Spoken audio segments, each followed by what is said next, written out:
What's good? TSA Offseason Powerlifting Program, Week 16 Intensification, Bench Press and Deadlifts. Let's get it. So right above my head, you will see the intended work for today, which is 1 by 1 of 180. What is being shown, 1 by 1 of 205. And we have 6 sets of 1 at 225 pounds. As always, I like to show what my initial setup is before I get into the meat and potatoes of the video. The setup is different on every bench in the gym. For the most part, it's still the same. I just kind of tuck my lats into the bench, and then I hold the post behind me, bring my feet down, and then kind of leg drive, preemptive leg drive to get my ass where it's supposed to be. And then so I can remain contracted in the glute area while I'm performing the bench press.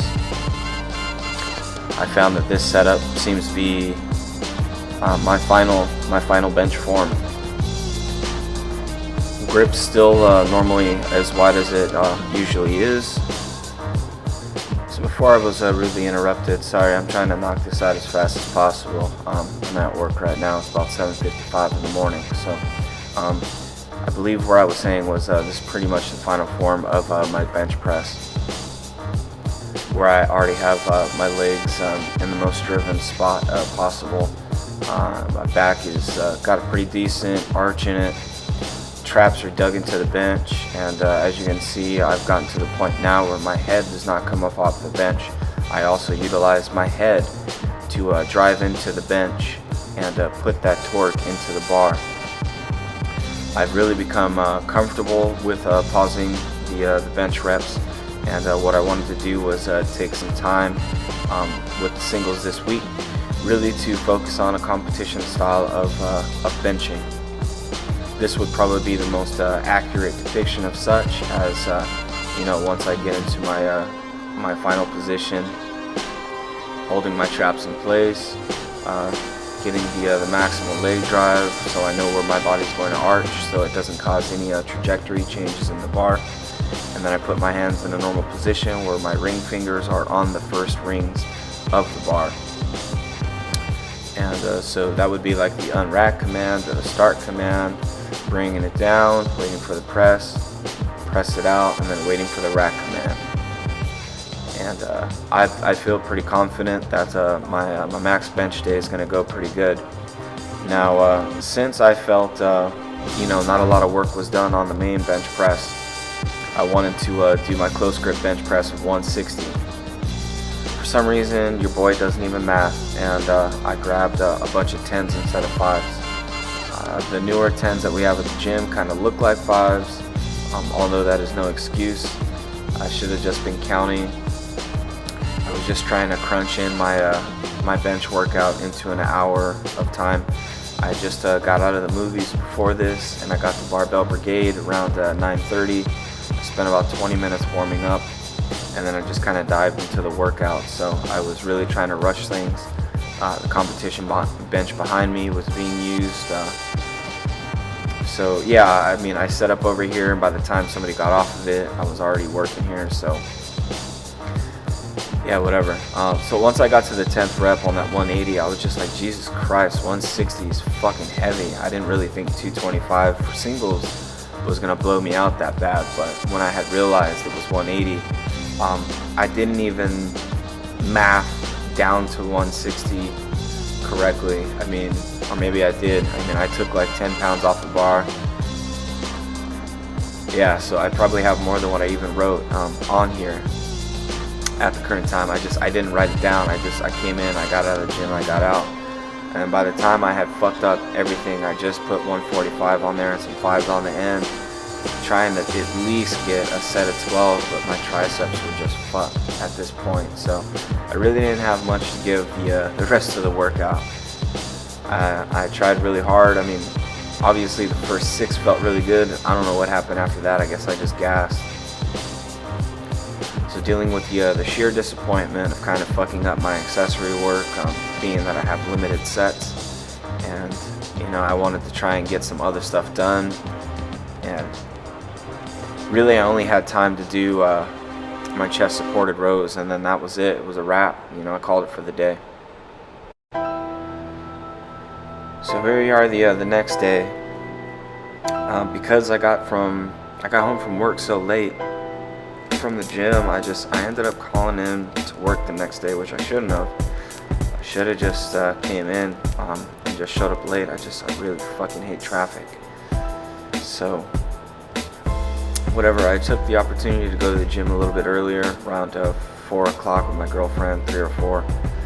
And since it was deadlift singles with 460, I just really wanted to focus on, somewhat form. I've noticed as I was warming up my right hip, and last night during the benching, my sciatica is starting to act up on the right side, so that tells me it's time to start doing the stretches again. It visited for a little bit the first time that I noticed I even had a sciatica issue. For the most part, I just thought I wasn't warmed up, so it's supposed to hurt, like when I bend down to tie my shoes. And once I'm warmed up, it'll go away, but that's not the case. With a sciatica, it's kind of like having a tight muscle all the time, and it's just like being in the perfect position is what's going to agitate the shit out of it. And a perfect position to agitate the shit out of a sciatic injury or a condition, whatever you want to call it, is deadlifting. So my buddy Larry has the notion that if I switch to sumo, that'll go away and still allow me to squat with a normal stance, but I don't really like sumo deadlifting. Like I mentioned in the previous video, it's a tool if I need it, but I don't want to risk pulling 460 today with sumo, and I didn't really properly warm up to do sumo deadlifts and end up causing injury that I don't need right about now. I'm trying to go for 500 next week, and really I need to focus on stretching this out before that time comes. I had noticed I was really forward over the bar today. I really couldn't get into the seated position that I normally do when I do the deadlifts to bring it right into my shins. All of them I felt over, and that sciatic really it affects my deadlift from the beginning to the end. But I got through it. I normally just let it calm down a bit before I tried to go for my next attempt. And once I felt it wasn't nagging, I got the next rep in. So here's the final lift of 460 pounds on the deadlift. And it went as good as it could have went for today. I just wasn't feeling on my game.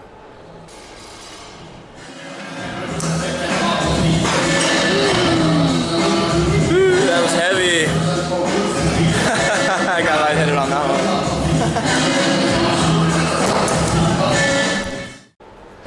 So speaking about not being on your game, what I've noticed a lot is after doing my squat day and then doing deadlifts after, my deadlifts are strong as fuck. And then on my deadlift days, my squats, it really all depends. My pause squats felt really strong today. It was only 280 pounds. I felt like I could sit there and marathon squat this for some reason. Everything just seemed to be clicking. Granted, I'm squatting in a different rack. I think the main thing is I stopped squatting with the Texas bar, and I tried to get away from it. I just like it because it's new, I guess, and because it doesn't hit the rack when you walk out with it, and also has that really nice knurl in the center that kind of keeps the bar in place. But also when Bryce was here the other week and he was squatting his 620, I asked him why he wasn't using the Texas bar, and I guess he mentioned that the Fed that they squat in doesn't use Texas bars. They use a power bar, which is pretty much the 27 millimeter standard of the row bar and everything else, just a normal ass bar. So I'm really trying to focus on just nailing my high bar in with that. And really, I just wanted to show some awkward angles of the pause squat. One, for balance. I think it's really important to feel the weight in a certain part of your foot before you bring it down. I notice sometimes when I want to feel weightless, I may drift a little forward and I'm on my toes before I start my squat, and when I go to drop into position, you know, because certain muscles are already activated or whatnot from being a little over your toes, it kind of causes, you know, your squat to go in that direction. The same thing as if you have the weight a little centered over yourself, and it kind of just goes where you want it to go. And if you kind of sit back into it when you fall into your squat, things kind of go the way they're supposed to go, and that's how I felt all the pause squats went today, especially with 280 pounds. So here's a walkout. Because I'm doing max attempts next week, I really wanted to get a feel for the weight that I may possibly be squatting. This may be 10, 15, even 20% over what I intend to try and squat, depending on how things go. I meant to put 435 pounds on the bar, and didn't realize that I had put 455 pounds on the bar. It's nothing I haven't walked out before, but I was just sitting there the whole time with it on my back like, Jesus fucking Christ, there's no way I'm squatting this. And so here is, I don't really know the math off the top of my head, but it should be 430 to 435, if not 440. This felt a little bit better. Obviously, the main focus was just to remain as tight as I possibly could, but also be comfortable with the weight. You know, like, I don't want to have the weight on me and then like I'm gonna pass the fuck out after unracking it. I want to feel just as powerful as I possibly can at the top holding it, and just being comfortable, because you know, you still have to hold it in place after you squat it before you can rack it. But that's it for this video. Thank you again for watching. Comment, like, subscribe. Visit my blog, imacroniswole at blogspot.com. And I'll see you next time, dudes.